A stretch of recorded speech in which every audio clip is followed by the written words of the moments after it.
If you guys enjoy what I do, be sure to hit that like button and subscribe. It really helps the channel and it's free and easy to do. Before we get started with today's video, I have an announcement to make. After years of telling other people's stories, I finally released one of my own. My novel Eternal Reign is available now in both ebook and paperback format for those of you who are like me and prefer to collect physical media. You can grab a copy right now on Amazon through the link in the description of this video. And now back to our regularly scheduled program. In New York City on Christmas Eve in 1997, NYPD officer Aya Brea decides to go on a date with a guy because he keeps bothering her, and for some reason he thinks it's a good idea to take her to the opera. Not my thing, but to each his own. It starts off normal until the lead singer meets Aya's eyes, then people start to burst into flames. Aya, after shoulder checking her cowardly date out of the way, heads to the stage to confront the lead singer who is clearly responsible for the flaming deaths. The woman's confused about why Aya didn't catch on fire like the rest of the people, but then she realizes that Aya should be awakening soon since her cells are calling out to her. The woman's crazy, so Aya does the only sensible thing and shoots her. It doesn't do much, but that's clearly not the weirdest thing Aya's seen in New York City, so it doesn't seem to bother her all that much. But her body does start to get hot during the fight, but something inside of her stops her from bursting into flames.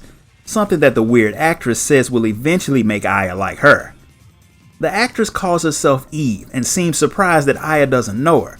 She claims that Aya should know her well, which makes Aya see a vision of what looks like a hospital room, but instead of telling her what the vision was about, Eve floats backstage and blows a hole in the floor that Aya follows her into. The first thing she sees after jumping into a deep hole with heels on and not breaking her ankles is a young girl who runs off and disappears. Aya heads through the basement of the theater after Eve, who somehow mutates a rat into a dog-sized monster that tries to kill her. The sight freaks Aya out, but that doesn't make her hesitate to shoot the thing until it's not only creepy, but creepy and dead. Checking out the rest of the rooms, Aya finds a clown who runs out of the room and dies, a bunch of crispy actors, and a journal from the main actress. Her real name was Melissa, and the journal shows that she's been taking a lot of medication. The person who had been competing with her for the lead actress role burned to death in a fire not that long ago, and what's more important is that the lead actress gets a solo in Central Park on Christmas Day, which means Melissa, or Eve, needs to die before then. Fortunately, Aya finds her in the next room playing the piano and arguing with herself. She says some weird things about nucleic domination coming to an end. She evolves into a very weird long-armed woman thing, and she seems surprised that Aya hasn't changed too. She figures that she just needs more time for her mitochondria to be free, which is just as confusing to Aya as you might expect, but she gets another vision of a hospital room. This time there's a little girl laying on an operating table, and a doctor walks in before the vision ends. When it does, Aya is alone. Apparently Eve went through another hole in the floor that apparently goes all the way to the sewers because reasons. Aya sees that same little girl again, but she disappears. The fact that Aya thinks that's normal is a sign that she's kinda dumb, which is also the reason she's not scared to fight Eve alone. Even though if anyone else was there, they'd just catch on fire. Aya wants Eve to tell her why, but she says she'll figure it out later, and if she doesn't, her mitochondria will. According to Eve, they've always known. Since Aya doesn't even know what mitochondria are, it'll be a while before she understands anything. Eve leaves to give Aya time to evolve, but she leaves behind a giant crocodile that tries its best to eat her. Because bullets apparently pack way more punch in this world than they do in the real one, they actually work and Aya manages to kill the crocodile. We're not even going to try to figure out how Aya made it back up the hole into Carnegie Hall, but when she walks out of the building, a reporter's there and he bombards her with questions since she's the sole survivor of this horrible incident. She obviously doesn't want to talk to him, but reporters don't exactly respect personal space, so Aya's partner Daniel uses a bit of police brutality and punches the reporter, which solves the problem. He apologizes for being late, but had he been there, he'd have died. But he did hear that Aya's date had run out of the building screaming, which is kinda hilarious. But Aya doesn't care since she only went out with him because he kept bothering her. In case you didn't know, that's a terrible way to try to get a date. As for the opera, the only reason she went there is because she saw an ad in the paper that just caught her eye. Daniel says it must be her police instincts finally kicking in, but whatever led her there is clearly the start of what is going to be the longest week of all of their lives. After Aya gets some much needed rest, she heads to the station to get everyone up to speed since she's the only one who knows anything about what happened at the opera. Daniel had already done some research on Melissa, the actress who's calling herself Eve now.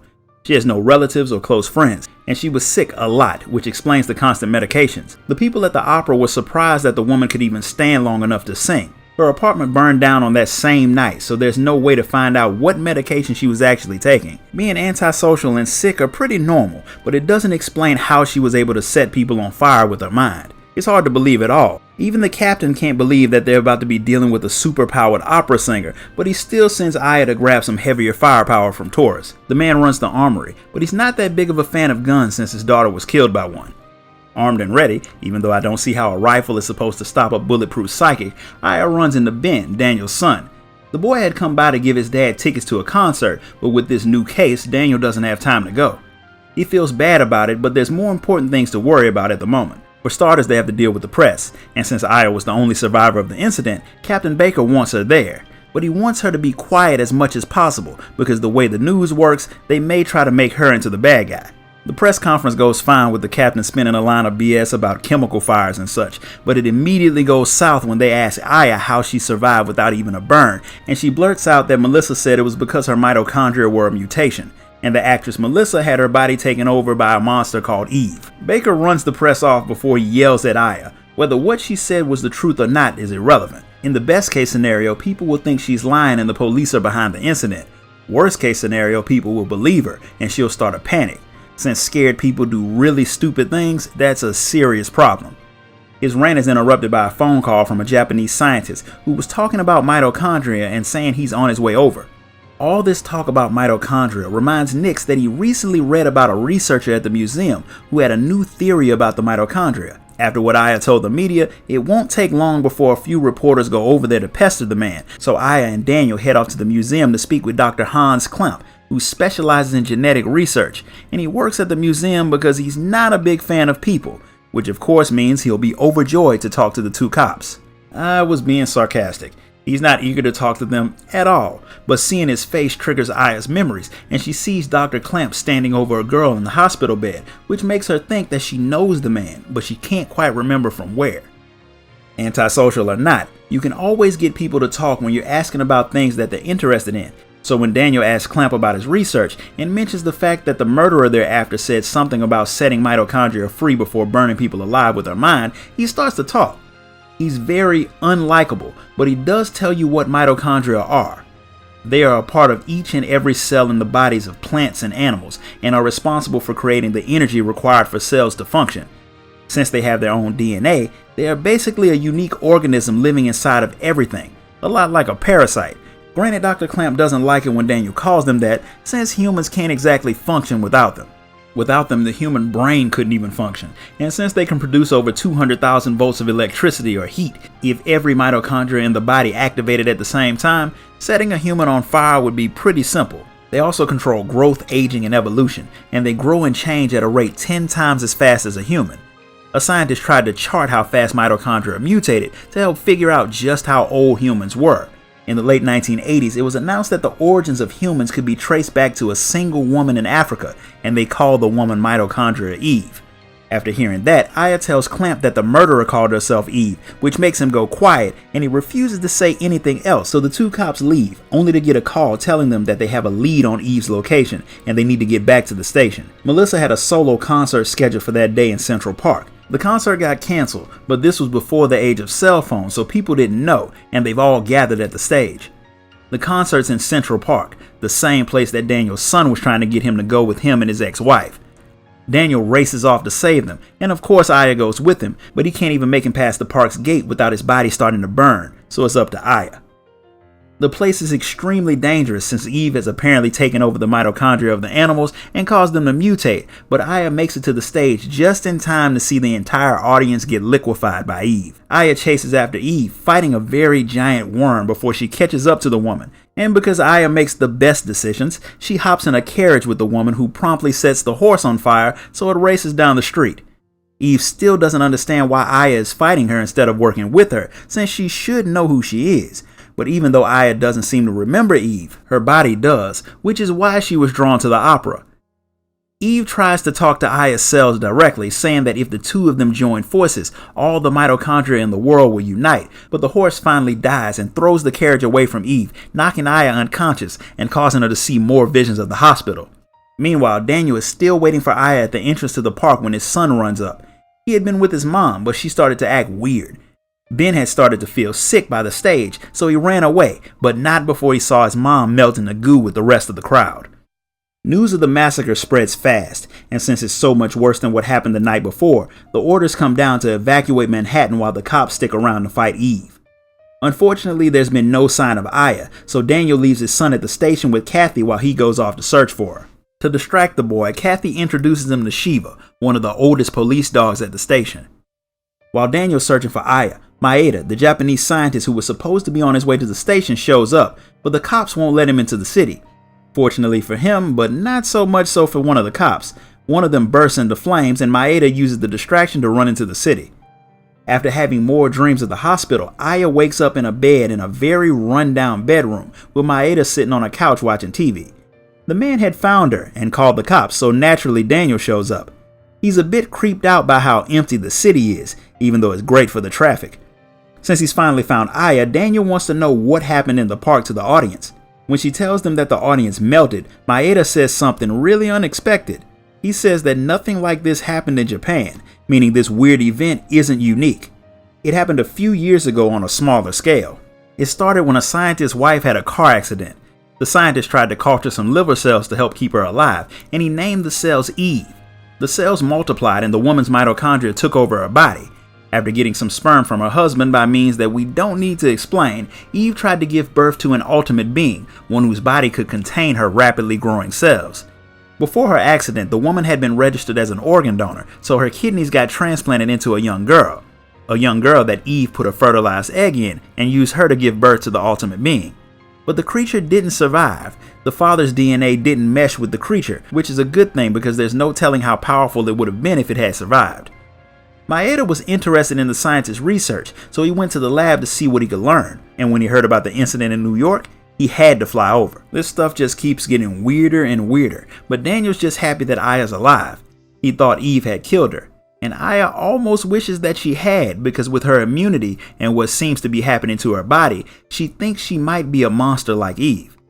If she is, she doesn't want to end up killing Daniel by accident, so she sends him away and tries to get some sleep because she's afraid of something else. When she touched Eve, it reminded her of her sister Maya, who had died in a car crash along with her mother.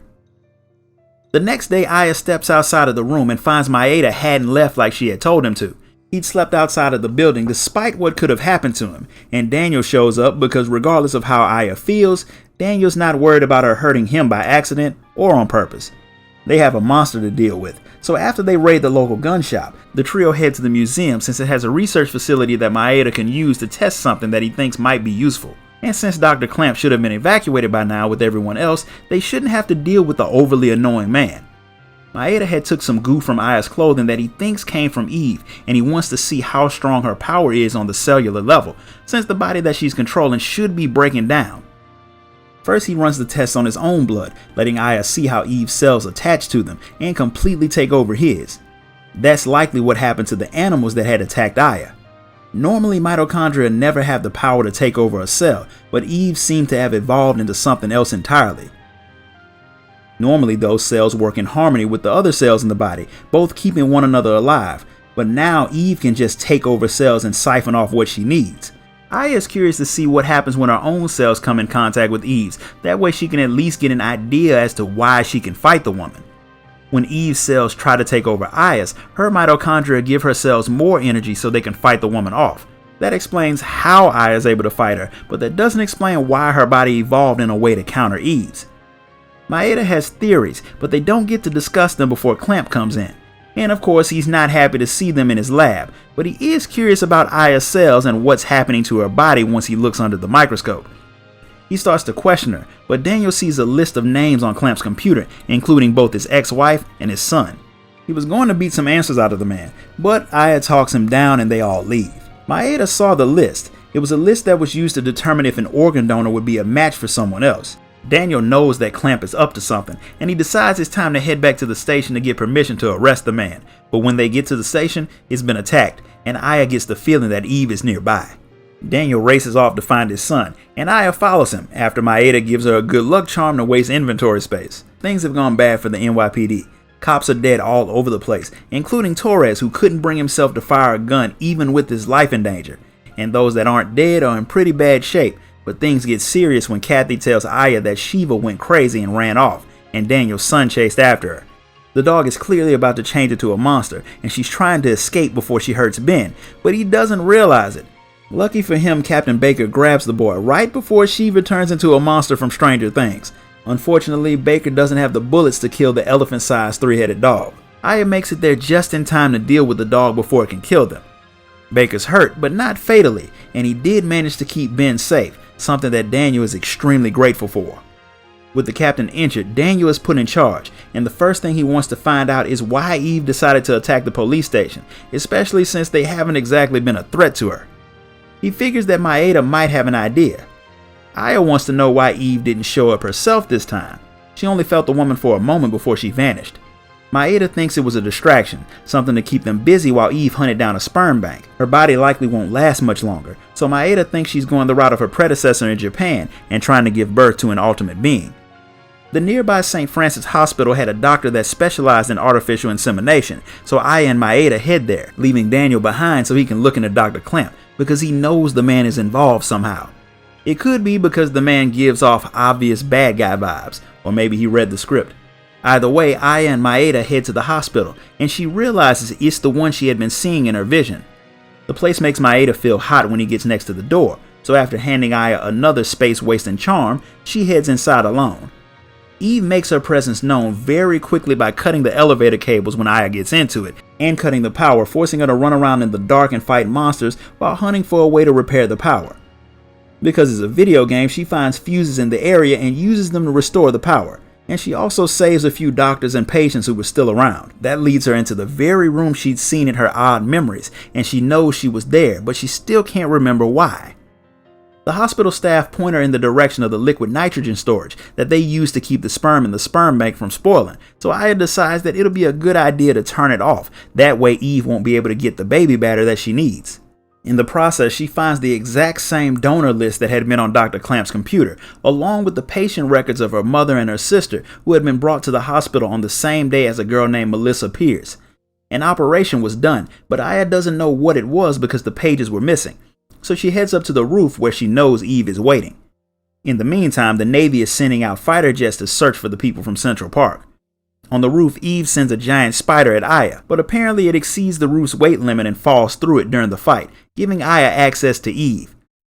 She's surprised to hear that Aya knows what she's doing and how her sister failed in Japan, but Eve considers herself to be more evolved than her sister, and she won't make the same mistake. While they're talking, the Navy's jets fly overhead, so Eve liquefies the pilots and causes the jets to come crashing down on the hospital's roof. Aya barely makes it off in time. Maeda and Daniel are waiting for her on the ground, where she has to let them know that she failed and Eve got away with what she needed. Daniel's got news of his own, which is why he even came to the hospital. Apparently, Melissa had been seen going in and out of the museum late at night on multiple occasions, which means Dr. Clamp had been working with Eve from the very beginning. The two of them have to be meeting somewhere soon, so Daniel sends everyone out to hunt around the city for the two of them, because if the ultimate being is born, there may be no way to stop it. While she's hunting for Eve, Aya comes across signs that the blob monster that had been made from the people in Central Park was moving through the sewers. She finds it in the process of moving into the water reservoir, which would probably be bad for people's health, so she flushes it out and chases it.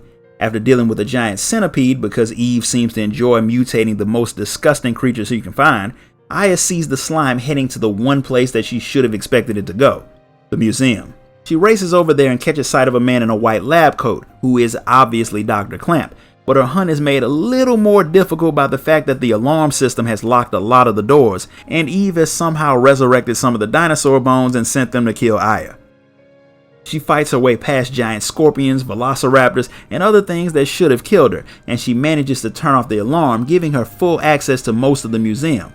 Since she's still getting in the way, Eve decides to finish Aya off by using the remains of the people from Central Park to resurrect the T-Rex.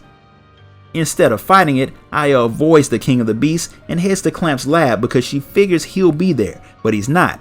Maeda is. He had wanted to test something, so he'd gotten Daniel to bring him over while he went to look for something at the hospital, but he should be on his way back to the museum by now.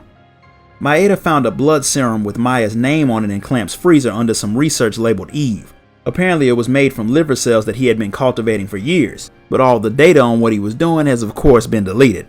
Recently, the doctor switched and has been working on making artificial sperm for Eve, free of the male mitochondria, so the ultimate being that Eve has won't die in the same way as the one from Japan. Clamp shows up while Aya and Maeda are talking, and the guy starts ranting about the inferiority of humans and such. He's crazy, but he also knows that Aya has special powers. She's evolved that far, but she still has a human form. Since the alternative is her looking like Eve, she should be grateful. Regardless, he doesn't plan on letting her interfere with Eve's work.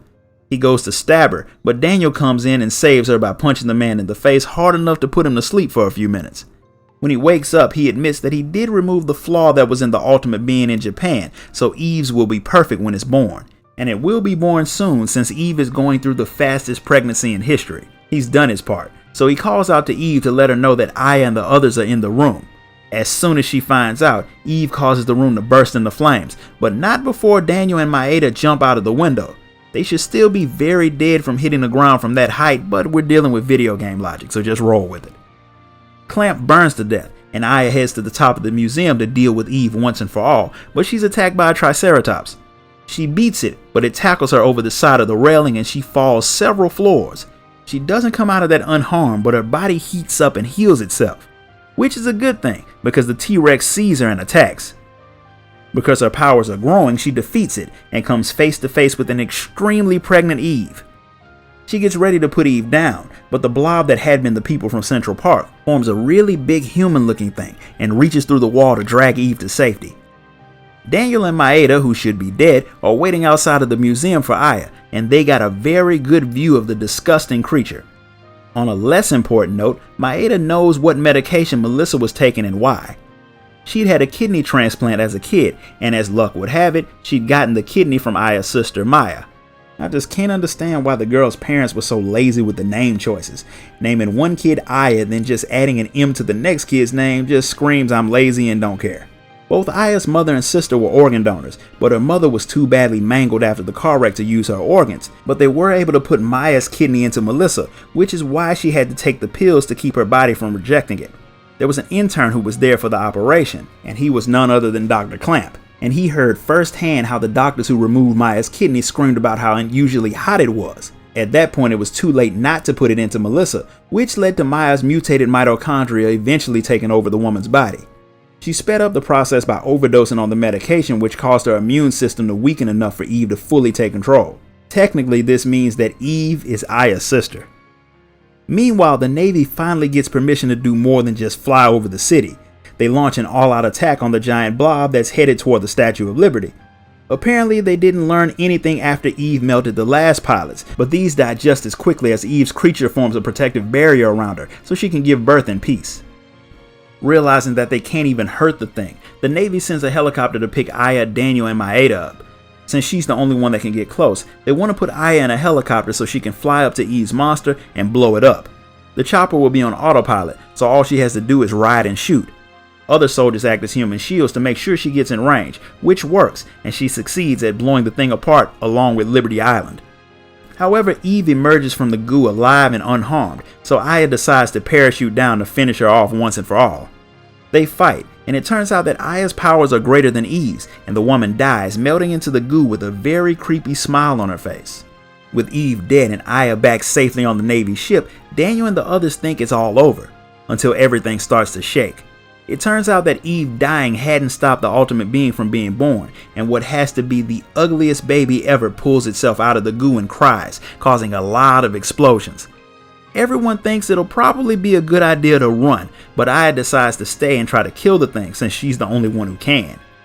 Daniel can't really argue, so he reluctantly agrees. Maeda tries to give Aya something, but Daniel's not letting him waste any more of her inventory space with charms, so he drags him off, leaving Aya to fight the ultimate being. As she fights it, it grows, evolving into stronger and stronger forms until it transforms into something that Aya can't even hurt. From the helicopter above, Maeda tells Daniel that if he'd only let him give Aya the special bullets he'd made, this would have all been over. He had made them with Aya's cells, and since her cells countered Eve's, they should destroy Eve's offspring, but it's too late to give them to her now. Daniel disagrees, and in the most he definitely shouldn't survive this moment in a video game, Daniel jumps out of the helicopter, catches on fire, and tosses Aya the bullets while in mid-free fall before he slams into the ocean. Falling from that height and hitting the water like that alone should have killed him. But you know, video games. The bullets cause the ultimate being to start to break down, but they don't kill him, so Aya lures him to the center of the boat, sets the boiler to overload, and jumps off, leaving the creature to die in the explosion.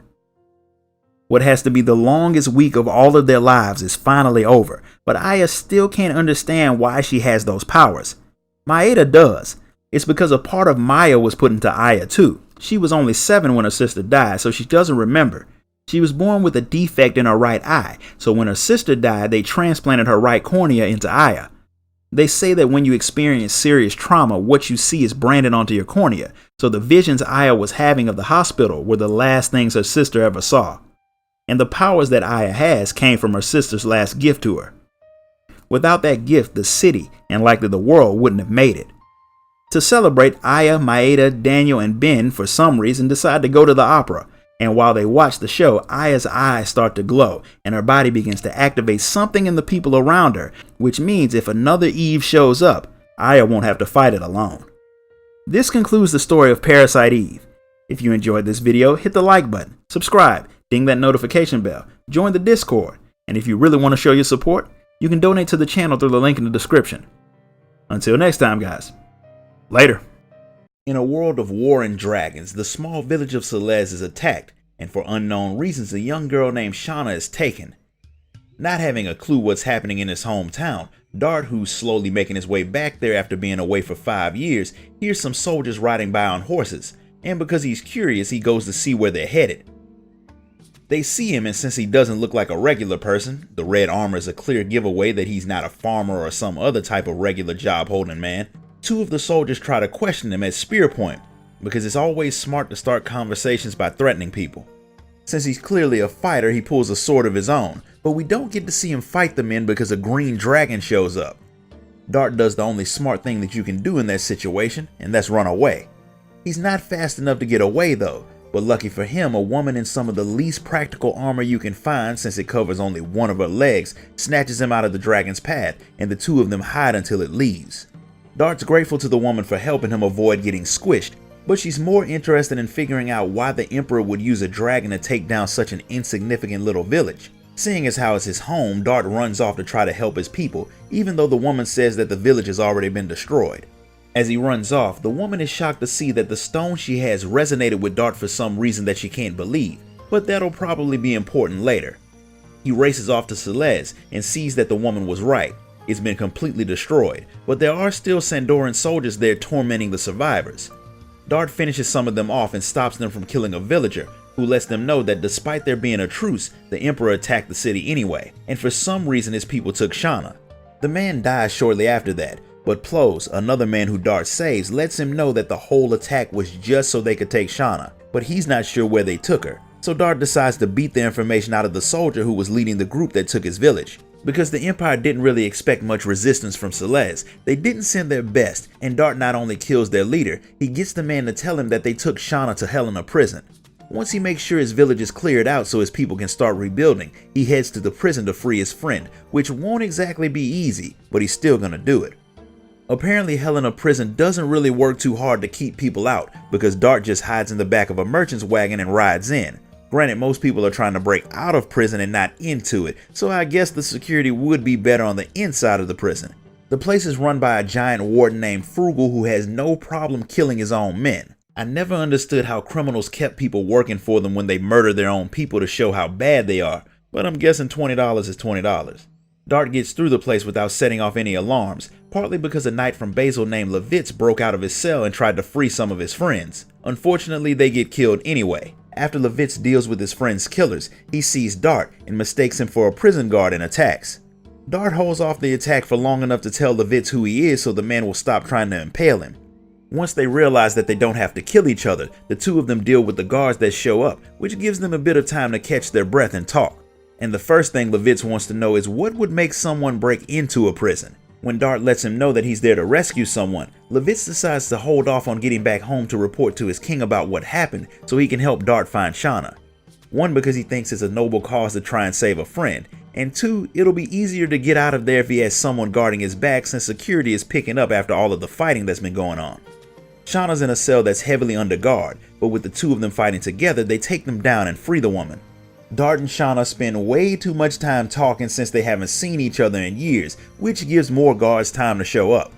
Dart and Levitz deal with them too, and much to Dart's surprise, Shauna has learned how to use a bow since he last saw her and has no problem shooting people with it, which is a good thing considering their current situation, but it's still a little bit serial killer-esque when you really think about it. Word of Shauna's escape reaches the warden, who after killing the person who gave him the bad news, sets his people to search for her and to kill the people who broke her out without harming her, mainly because the Emperor and his black-robed subordinate will kill him if something happens to the girl. Frugal himself goes to wait by the horse stables, which is the only way out of the prison. Since that's the way Dart and his crew had to go, they come face to face with the overly large warden who had ordered the attack on Seles. Emperor Dole had just told him to kidnap Shauna, but Frugal had ordered the village destroyed just to make the whole thing a little bit more interesting. The guy had a whole town slaughtered for fun, which makes Dart and the others have no problem trying to kill him. Somehow he survives the fight, and instead of sticking around to try and finish him off, Dart, Levitz, and Shauna hop on horses and escape the prison. Frugal sends out a message to put his soldiers around the area on high alert, which makes it impossible for the trio to get back to Seles the way that Dart had come from. So they decide to head off in another direction where they are still getting chased by the soldiers. Levitz gets hit in the leg with an arrow, which forces the group to find a hiding place until the soldiers head off to search somewhere else. Shauna apparently learned a bit of field medicine since she had expected Dart to come back to the village in pretty bad shape, so she's able to patch Levitz up, and by the time she's done, the soldiers from the prison have moved their search somewhere else, so they're safe for the moment. Since they have a bit of time, Shauna wants to know what Dart's been doing that kept him away from home for 5 years. He had left to hunt down the thing known only as the Black Monster that had destroyed the village known as Neat and killed Dart's parents 18 years ago. He had only been 5 when the thing had attacked, and he and his parents were the only 3 people who made it out of the village. But his dad had gone back to see if he could save anyone else. And since they were both terrible parents, his mother left her 5-year-old son alone to go after her husband, and they both died there. When Dart finally built up the nerve to follow them, the entire village had been destroyed, and all he found was the stone that his dad used to always carry around with him. He's been keeping it as a memento ever since. Even though he searched for 5 years, he still didn't find any leads on the monster, and since he's been away for so long, he has no clue what's going on in the country. Levitz, being a knight and all of that, is more than up to date on current events. The kingdom of Basil, where Levitz serves, is at war with Sandora. There had been a truce between the two countries when Dart had left, but during that time, Emperor Dole of Sandora got control of a dragon somehow, and that gave him the upper hand, so he started conquering more territories. Having seen the green dragon up close, Dart can see why having something like that on a leash could be a problem. Levitz didn't know that the dragon was so close by. With that new bit of information, he needs to get back to King Albert in the city of Bale ASAP, otherwise they might have to deal with a sneak attack from a dragon. He figures that it might be a good idea for Dart and Shauna to come with him since one of the scholars at the castle might know more about the Black Monster. Since he doesn't have any other leads, and Shauna's basically gonna go wherever Dart goes, the two agree to go with Levitz to meet the king. The path they had to take leads them through a cave that's not exactly safe, since it's the home to a very large snake. They deal with it, but with its last breath it attacks Shauna. The others are too far away to get to her, but they don't need to since light pours out of her body and burns the thing to a crisp. That falls on the list of things that don't happen every day, but since none of them can actually figure out what happened at that moment anyway, they all head to Bale. The king is happy to see that the rumors of Levitz dying weren't true at all. The two of them had been friends since they were little kids, so it makes sense that he'd be worried about the man more than he would a common soldier, and he definitely wants to know what happened to Levitz after his squad was killed. So the knight tells Albert how he had been captured and taken to Hellena prison, only to escape with the help of Dart and Shauna. Since they helped his friend, the king offers to give them whatever they need. So Dart asks the king if he'll keep Shauna guarded in the castle since the Emperor of Sandora is hunting for her. Shauna doesn't want to stay there though, and since Sandora has a dragon, the king's not sure how safe she'll be there anyway. Right now, his people are preparing to hold off an attack at the town of Hoax, but if the dragon can get past them, it'll make a beeline for the castle, which would be extremely bad. He doesn't think there's any place in Serdio that'll be safe for Shauna, and since she wants to stay with Dart anyway, that's probably the best solution. At least she can be happy while she's being hunted. Since that's a favor that he doesn't really need anymore, Dart asks for any information that they have about the Black Monster. There's not really all that much, but they say that the monster started popping up in history 11,000 years ago when the Dragon campaign ended, and from what they say it had killed a god, which means an angry man with a sword probably can't kill it even if he finds it. Dart doesn't even know what the Dragon campaign is, so the king's minister tells him the story since there's actual information on it. A very long time ago, a race known as the Winglies ruled over the world and used all of the other races as slaves. Naturally, the slaves didn't like that all that much, so they revolted under the leadership of a man named Diaz who had 7 dragons serving under him. With the people and the dragons following him, the war known as the Dragon campaign began. It was bad. A lot of people and Winglies died, and by the end, the new rulers of the world were humans. And that was when the Black Monster appeared. The minister finishes the story right when a man walks in to let Albert know that it's time for his war meeting with his generals. That includes Levitz, so Shauna and Dart take some time to enjoy the view and talk while they wait for Levitz to finish. When he's done, he does have some good news for his new friends. Most of the people from their village survived the attack, but there's some bad news too. Sandora is getting ready to launch an all-out attack, and they're planning on using the dragon to do it. Levitz is being sent to Hoax to join the knights there in an attempt to hold off the dragon, and after thinking about it, Dart decides to join him. He'll put off his search for the Black Monster until the war is over, and since he's decided to go, Shauna's gonna go too. So the 3 of them head to town to get everything they need before they head off to do battle with the dragon. Since the decision's been made to head off and fight a dragon, Levitz thinks it'll be a good idea to go and see his mom before he sets off. Considering the fact that he may be being digested by a dragon in the next few weeks, that's probably a good idea. And since Dart and Shauna have nowhere else to go, Levitz brings his new friends with him to meet the woman who birthed them. She's very happy to see him since she hadn't heard from him in a while. He makes it seem like he was just held up because of all of the fighting, and not because he was in a prison a few days away from being executed, because that's just not the type of thing that you tell your mom. Especially considering the fact that Levitz's father had been a knight too, and he had died in battle. When she sees Shauna, she figures that Levitz has finally found himself a wife on his travels, which is great because she wants grandchildren, but since Shauna's Dart's girlfriend, even though he seems not to know it yet, she's kind of off the market. Once that little bit of awkwardness is out of the way, Levitz lets his mom know that he's being sent to the town of Hoax and he needs to leave in a little while, but she convinces him to at least stay for lunch since it's almost done. Shauna goes to help her get everything set up, which leaves Dart and Levitz with nothing to do while they wait. So Levitz gives Dart a tour of the giant house that's a sign that Albert pays his knights very, very well. Levitz had always wanted to be a knight just like his father, and he would always go on the roof when he was younger so he could stare at the castle, dreaming about the day when he had earned as much honor as his dad had. He achieved his dream, and when he realized just how hard it was, it gave him a new respect for his dad. The 2 of them talk until the meal's ready, and after they eat, Levitz figures that it'll be for the best if they just rest and head out in the morning. There's no point in leaving at the dead of night since the town of Hoax will still be in just as much danger in the morning, so the group enjoys one last good night's sleep before they head out. When they make it to Hoax, the first thing they do is go and check in with the man in charge, a knight named Kaiser. He and Levitz know each other from way back, so after he gives his condolences for Levitz's lost squad, he gets introduced to Dart and Shauna. He's already heard about how Dart rescued Levitz from Hellena prison, even though Levitz was in the process of escaping when Dart got there. Regardless of the details, the one thing he knows is that Dart can fight, and since his people are still getting prepped for the attack from the Sandoras, he won't turn down any help, especially since he heard that they might use the dragon to attack. He was debating between hitting them first or waiting and reacting to what they do, and Levitz thinks it'll be better to do the latter, which means they'll need to set the guard up in a way that they could spot the invaders before they reach the town. Kaiser's pretty sure that the attack will happen in the dead of night, so he decides to put Dart and Levitz on the night guard duty. But while Shauna can fight a little bit, she's not a soldier, so he thinks it'll be better if she stays out of this type of battle and helps get the meals ready for the soldiers. She knows her strengths, so she's okay with that, although Dart's not exactly enthusiastic about eating her cooking since apparently that's not one of her strengths either. Kaiser sends Dart and Shauna out to learn their way around the fortress town. That way they won't get lost when things get bad. Levitz already knows the place, so he stays with Kaiser so he can get the details about their troops. Once they've got a feel for the town, they head back, and Kaiser sends Dart and Levitz to their position at the back gate. Just like he predicted, when night hits, the attack begins, and things immediately go crazy. The good news is it doesn't seem like the Sandoras used the dragon, but they did send a giant named Congo who is more than strong enough to bring down Dart and Levitz. He's about to kill Dart when the woman who saved him from the dragon comes flying in, quite literally, to save him. She activates the red stone that Dart had been carrying around with him, which turns out to be something she calls the red eye of the dragon.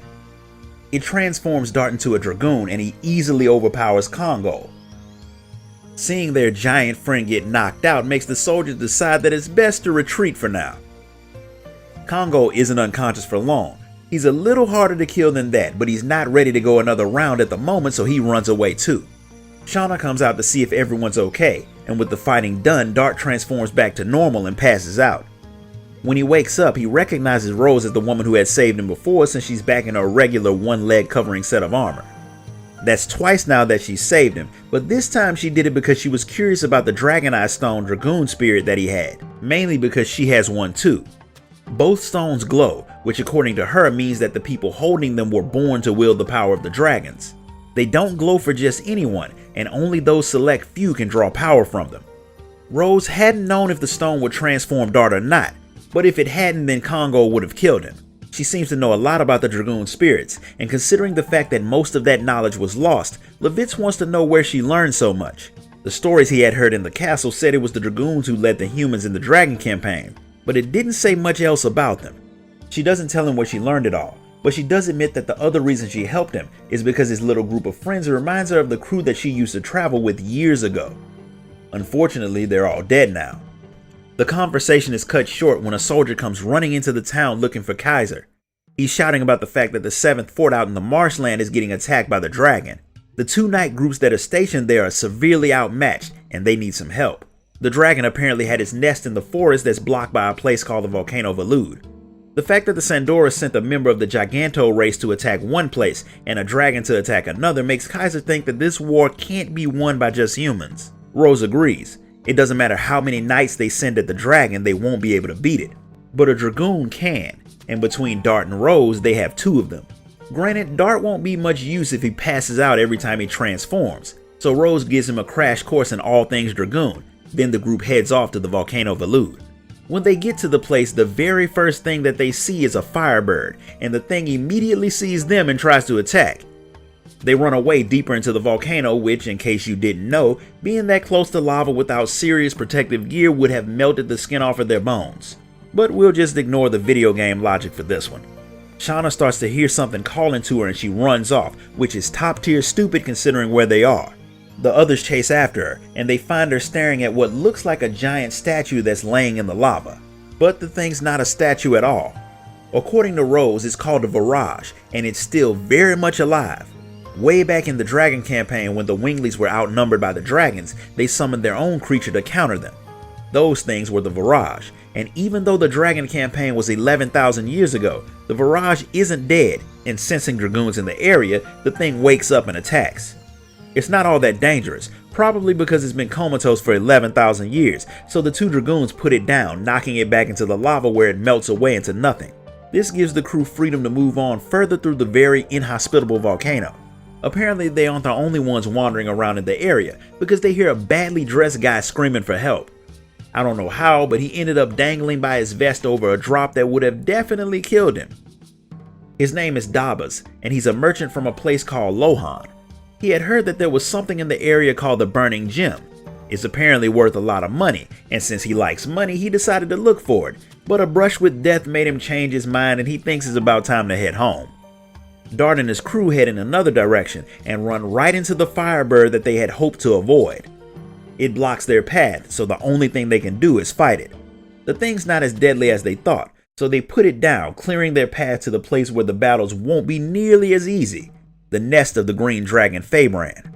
When Dart and his crew head into the forest that serves as the dragon's nest, they immediately realize that something's wrong.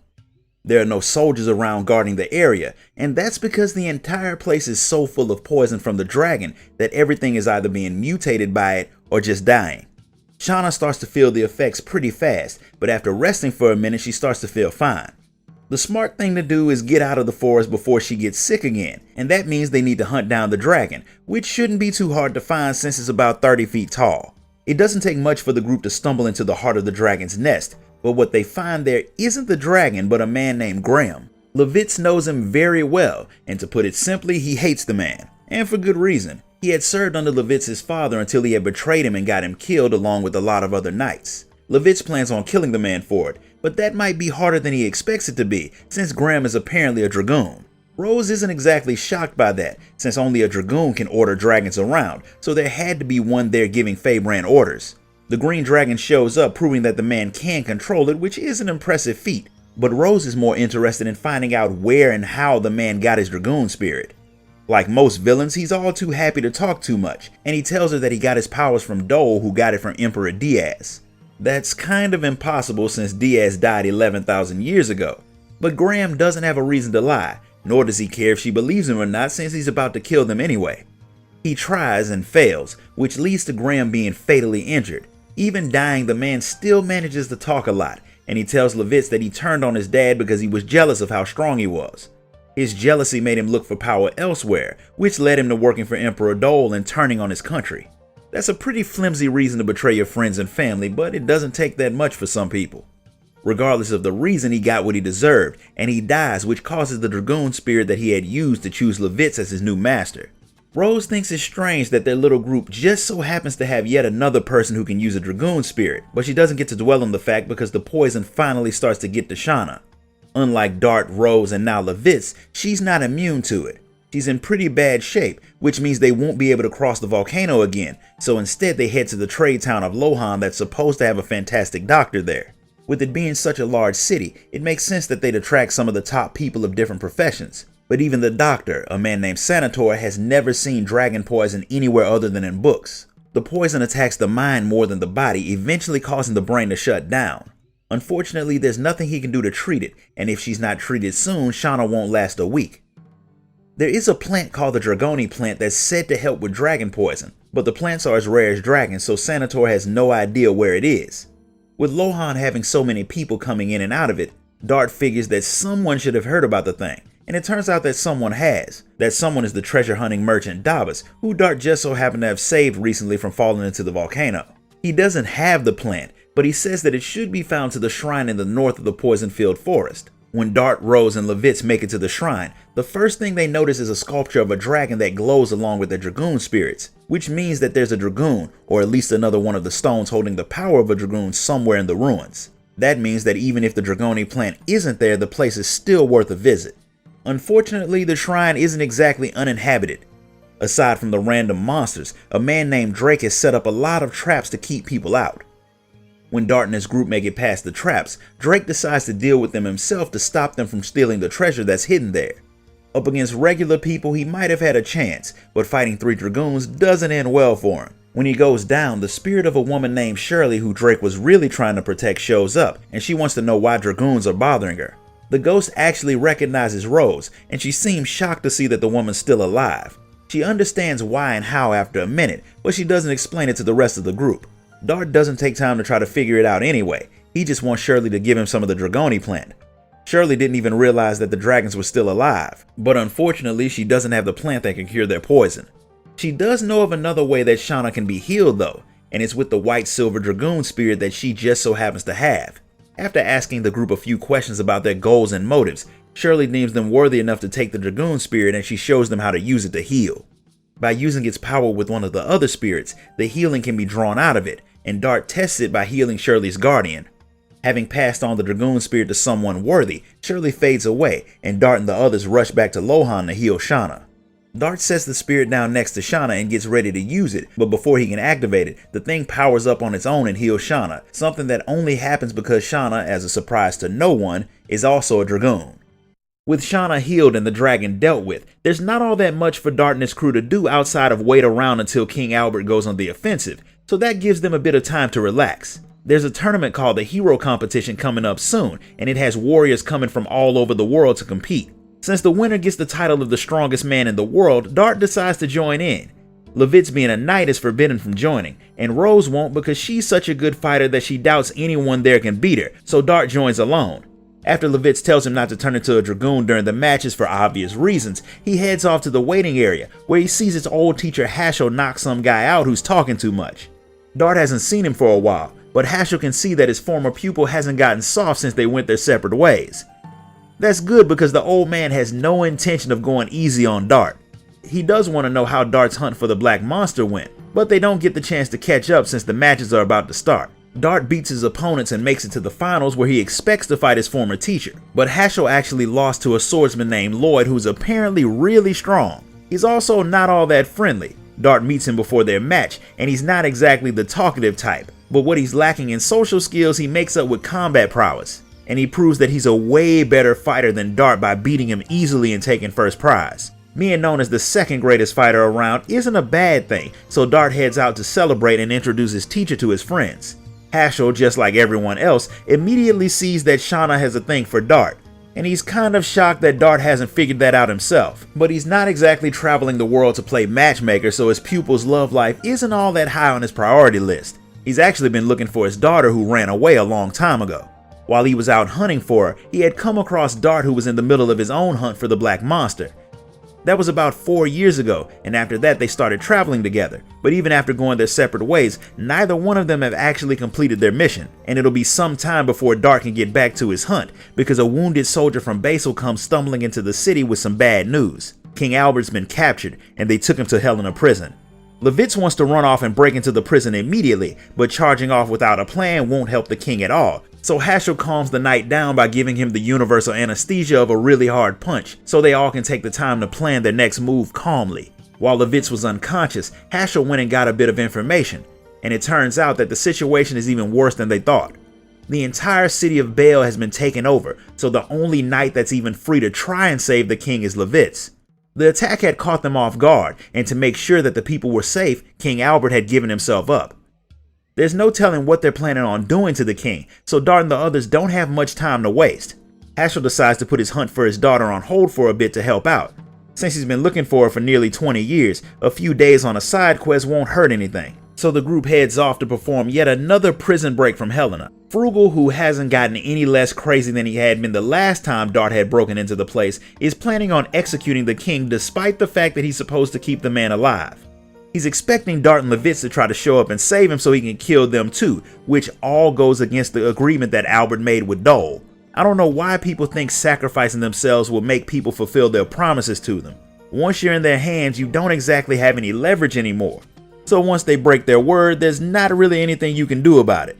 Dart's break-in gets noticed immediately, and because Frugal apparently took a page straight out of Jabba the Hutt's playbook, he drops the group down into a pit where a monster that looks a lot like a rancor tries to eat them. Had there not been 3 Dragoons in the group, it might have succeeded, but there were, so they killed the thing and escaped the pit. They all managed to get to the top of the tower just in time to stop Frugal from killing Albert. They deal with the crazy warden, but while they were fighting, a man in a robe shows up and pulls a stone called the Moon Gem out of Albert's back. It doesn't hurt him because of some magic mumbo jumbo, but that doesn't stop Levitz from turning into a Dragoon and attacking the man. He pulls out a sword that Rose recognizes as the Dragon Buster, something made specifically for dealing with all things dragon, and he stabs Levitz in the chest. His hood falls off and it turns out that the man was Lloyd, the same swordsman who had wrecked Dart only a few days ago. He runs away, but not because he was scared, since he obviously wouldn't have any problem taking Dart in his group. They don't even try to chase him since they're more worried about Levitz, but there's nothing that they can do for him. He dies and the Dragoon spirit leaves his body, but surprisingly enough it chooses Albert as his next wielder. While they saved the king, they lost a friend in the process, and they can't even take his body to bury him since they still have to get out of the prison. They escape and hide in the ruins of Dart's old village, where they mourn their lost friend while trying to figure out just what Lloyd is plotting. Albert has no idea what the man is planning, but he can at least explain what it was that he took from him. And like everything else, it goes back 11,000 years to the time when the Wingleys ruled the world and the Dragon campaign took place. When the Wingleys lost the war, they disappeared, but their sacred relics were scattered around the world. The things were magical, but their powers could only be accessed by the Wingleys, and one of those items had been handed down in Serdio and sealed away inside of the body of each and every king. No one outside of the top brass in Serdio even knew about the Moon Gem, but Albert had hired Lloyd as an advisor after he worked as a spy for him. Apparently he was already working for Sandora long before Albert hired him, which put him in the perfect spot to launch an attack on the nation, and once he took the Moon Gem, he'd be free to give it to Dole, and the man wouldn't even have to conquer Albert's kingdom after that. He would be the lawful ruler. That's a pretty stupid system. You basically have to steal the king's crown and you become king. Granted, the crown is inside of his body and only a handful of people know it exists, but if it's that important, there is no way a new hire would ever know about it. And that makes Albert handing himself over even more stupid, but everybody makes mistakes. His just cost him his kingdom and his best friend. While he doesn't have an army or a home to go back to, Albert is a Dragoon now, so that doesn't mean his fight is over. He's just going to take a different approach and attack Emperor Dole himself at the Black Castle. Dart and the others decide to go with him, if for no other reason than the fact that they knew Levitz would want them to do that. But that doesn't mean it's going to be easy. While they're planning their assault, Lloyd has already made it to the Black Castle, and things aren't exactly what Dart and the others think they are. Lloyd isn't working for Dole, it's the other way around, and the man has plans far bigger than what even the Emperor understands. Getting to the Black Castle isn't all that difficult for Dart and his crew, but the city around it is filled with Sandoran soldiers, meaning it won't be easy to get inside, especially since the knights are quick to round up anyone that acts even slightly suspicious. Fortunately, in a city that's controlled by a tyrannical army, there will always be people who are willing to rebel, and Dart's crew comes across Popo, a member of the new Sertio party. Once Albert introduces himself as the king of Basil, something that really isn't a smart thing to spread around in a place where pretty much everyone is his enemy, Popo gets really excited because his people have been waiting for King Albert to come and free their city. He did expect the king to bring a slightly bigger strike force, but since you're all confident that you can do the job, he shows you a secret path into the Black Castle. The castle is full of soldiers as well as scientists working on some very odd experiments that once they make them work will put an end to all wars. But since they're studying dragons, they probably mean they'll end them by making their side too dangerous to challenge. But since they haven't really gotten much of their work to a stage that matters, cutting them all down isn't worth getting spotted early, so Dart and his team leave them alone. While sneaking through the place, they come face to face with the soldier who had led the attack on Seles that had been done for the sole purpose of taking Shauna. Everyone was expecting a fight when they saw the man, especially since he was responsible for killing so many of Dart's people. But it turns out he actually wasn't. Frugal's own personal soldiers had done that because the man who had been initially given the mission refused to let his men cause mayhem for no reason. The commander isn't trying to get mercy from Dart since regardless of who ordered it, his people still destroyed the village. All he wants is for Dart to make sure that he kills Emperor Dole. The Emperor changed after he met Lloyd and he hasn't been leading the nation the way he had in the past. Even if it means Sandora will lose the war, he wants Dart's people to put the Emperor down. And to prove that he's serious, he gives Dart the key to the Emperor's private chambers. Those chambers are guarded by the Giganto Congo, who wants his rematch with Dart and the crew since he lost to them back in Hoax. And this time he's fully geared up. While he's strong, he still can't take a whole squad of Dragoons, and he gets beaten for a second time.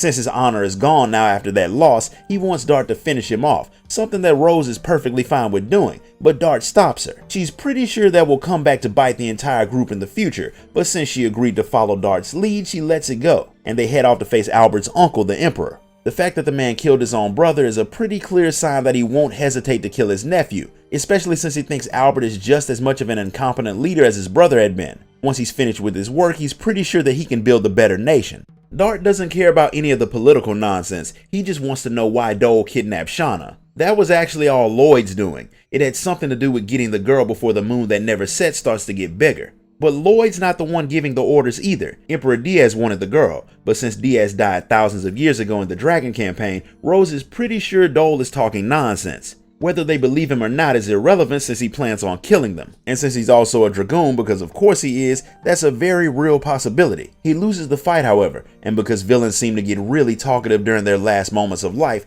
he tells Dart and the others that they need to hunt down Lloyd. He's gone to the country of Tiburoa in the west, and he'll be able to give them the answers that they're looking for if they can manage to beat them out of him. With Dole dead, the war in Sertio is over, which means the next stop is Tiburoa. Hasher was going to get back to his hunt for his daughter, but the Dragoon spirit that Dole was using chooses him to be the next Dragoon, meaning his part in this story isn't over yet either. So the group makes its way to Tiburoa to hunt down Lloyd and finally get some answers. And that's where we're going to stop for today. If you enjoyed this video, be sure to like, comment, share, and subscribe. Donate to the channel if you can, and I'll see you all next time.